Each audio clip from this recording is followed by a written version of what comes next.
I hate you, I love you, I hate that I love you. Hey, this is the birthday coach, Jeremy Ryan, saying you were born for more love, baby. And this is Pluto Dating 2022, episode 2. And if you are wanting to date this coming year and actually come out of it in a healthy relationship, subscribe to the channel. Ring that notification bell so you don't miss any future Pluto dating tips, astro dating tips. And if you'd like to get a real live reading with me, check the comments below, thebirthdaycoach.com, and set up your own reading this year. I love talking to my YouTube followers and my fans. You're my fam, and I want to see you happy. I want to see you in love. I want to see you prosperous. But I do know that relationships are the quickest way, and sometimes the most painful way that we grow spiritually. And so I don't know about you, but some of my biggest lessons of self-love, self-respect, self-esteem has come through some challenging relationships in the past. And so if you got Pluto heavy in your chart, as I said in the first episode, in the intro episode, people that are Pluto heavy are Scorpio rising, because Pluto's your chart ruler. Anyone that has Pluto touching the sun, touching the moon, so all you Scorpio moons out there, you're automatically Pluto influence, Pluto opposite moon, Pluto conjunct sun. Anywhere, if we see a lot of heavy Scorpio or Pluto aspects or 8th house, if you've got a lot of planets in the 8th house, that makes you a Pluto soul. And so the reason why I really am emphasizing dating in 2021, because Scorpio risers, we have Pisces going into that 5th house,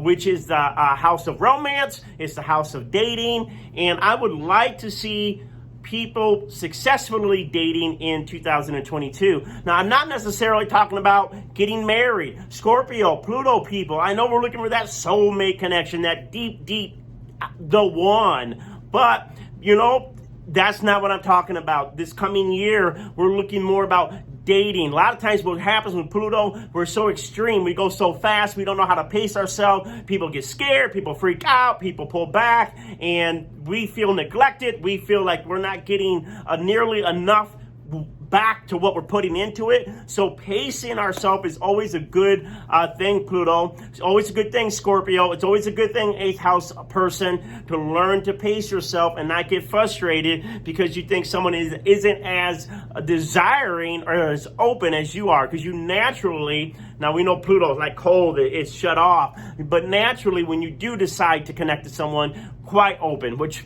people don't understand that about Scorpio. They don't understand that about Pluto. They think it's all secrecy. It's all mystery. It's all closed down. No. We're just not opening up to everybody. But when we do open up, we want to share all of us fully, completely. That's why we're a soulmate, definitely a soulmate planet, a soulmate zodiac sign, and a soulmate house. All right, now with that being said, I really want to talk about toxic masculinity or emotionally unavailable men, emotionally unavailable women. You know what I'm talking about? Is the kind of people you date and you start dating them and you fall in love with them, but they are just, they don't give back the emotional kind of connection that you need. Maybe in the beginning it was hot and heavy, or maybe it was just felt really raw, that you're really open to someone, but then they're pulling away, they're pulling back. It's almost like they're just giving you crumbs. It's like, it's almost to the point where you're like, okay, I'm not going to date this person. I'm not going to talk to this person because they seem cold and distant. And then all of a sudden they say that one thing, that smile, that look, that text, that lets you know they're still interested, that lets you know that, they are thinking of you. And like a fish on a hook, you're right back to thinking, this is the one, this is the person I want to be with, and opening up all over again. Why is it that Scorpio heavy people that got that Pluto touching the moon, people that have got Scorpio a lot, why is it that we fall in love? Why are a lot of times are we attracted to men or women that are emotionally unavailable? And what I mean by that, they're just not giving very emotionally. And it's a challenge, or they're very angry at times and easily angered. Now, let me just put a caveat right here, a little asterisk to say what I'm talking about may not apply to you. You have to look at the whole natal chart. You have to look at the whole natal chart. Maybe you're never attracted to people that are angry. Maybe you're never attracted to people that are closed emotionally. Maybe you're never one of those people that get into a relationship where you feel neglected and then all of a sudden you get a little love and you just light back up and keep that pattern, that Pluto pattern going. If that's not you, thank you. You're blessed. God bless you. Pray for everyone else. But for those that know what I'm talking about, why do you get attracted to people that are, emotionally distant, or where you got to constantly prove yourself worthy of their love?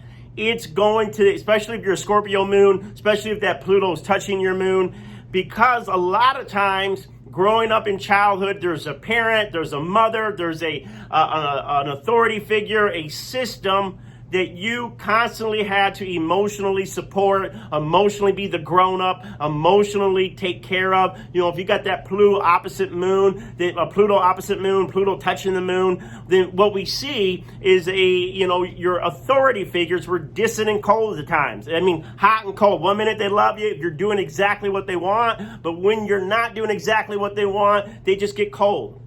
Quiet. They may not even be abusive verbally. A lot of times they will be, but they could just turn the love off, turn the attention off. And so it teaches you to constantly be winning their approval because you don't like that coldness, that quiet, that being quiet, that, just that unapproval. Now, a lot of people say, oh, Scorpio don't give an F. Scorpio don't care. They may have that hard exterior with a lot of the world because of what the world has done to them. But when a Scorpio has opened up, when it has attached to someone, it effing does care. And if it hasn't built enough strong self-esteem, enough love, enough self-nurture, then it's going to stay in that pattern of, what can I do to help this guy? What can I do to help this girl? What can I do to make their life better? Let them vent to me. Let them talk to me. Let them need me. Because if they need me, they love me.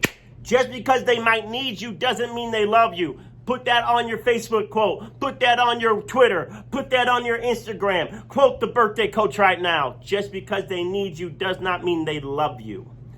And a lot of times with Scorpio, because we're healers, because we are revealers of truth, a lot of times we're not careful. It's our need to be needed that allows us to put up with all kinds of stuff. Just because he needs you doesn't mean he loves you. And just because, you feel good helping him doesn't mean it's healthy. And so you have got to stop the pattern now.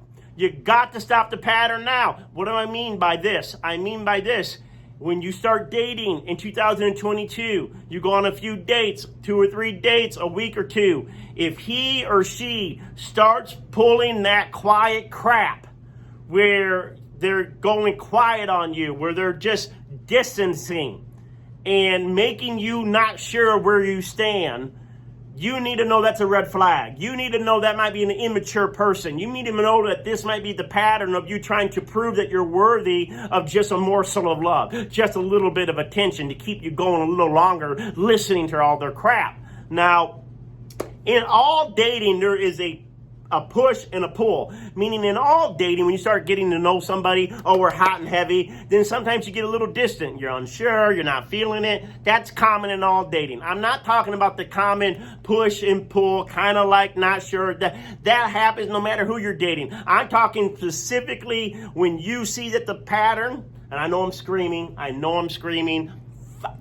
doesn't matter. I'm screaming because your dating life is important to me. And it's important for me to tell you that you're a victim because you are blindly, once you fall in love, putting up with the pattern that he can be angry, she can be angry, they can have all the problems, dump it on you, and you'll be there to help them, but then they're ghosting you. Then they're quiet. And then you're the crazy one, sitting there thinking, what are they thinking? What are they doing? Where are they? And, then if you say something, oh, you're too needy. You're too clingy. You're too this or that. And, what are they doing? They're deflecting it back on you. It's now your problem. It's your problem. You are the problem now because they're not responding. And so, like I said, You don't want to overwhelm them with 1,000 texts. You don't want to just always constantly be thinking, what are they doing? Because a lot of times they're doing nothing. They're not angry. They're not upset. But I'm specifically talking to people with heavy Pluto aspects, because you are drawn subconsciously to people a lot of time that will treat you like your parents treated you, that will treat you like your teachers or elders treated you, which to neglect, not to honor, and to take for granted. Why? Because in your psychological makeup, there is that need to somehow prove yourself that you're worthy of love. You're worthy of love right now. If he's not answering texts, if she's not answering texts, if they're not making you a priority, you don't date them that 4th week. You don't go out with them. You cut them off now. Why? Because there is a soulmate. There is a soulmate. There are people that are emotionally available. There are people that are whole. You don't have to heal. But you're going to keep attracting them if you keep allowing yourself to fall in love. Listen, I said fall in love. You allow yourself to fall in love. Use that Pluto power to say, oh, I see my pattern right now. I'm stopping it. I'm stopping it. I'm stopping it. I'm not going further. I'm going to date someone else. Call someone else. Set up a different date. Don't pull yourself into one person when the red flags are there. You get back out there and you start mingling with others. It will take your fixation off of that relationship. So especially going into the dating season, don't allow yourself to narrow in just on one person. This is about dating. This is about options. This is about opportunity.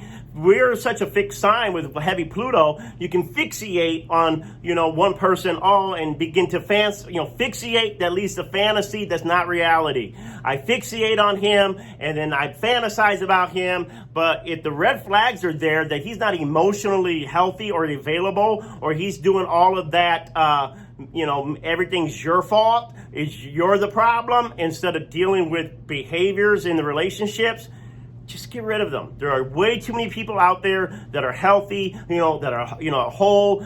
Pluto relationships should be equally. These should be like a power couple. You should be looking for a power team, a power couple. Not someone you have to heal, but someone that you can link up with for big goals in this world and big opportunity, and to be able to really make a difference, because Pluto is power, is transformation.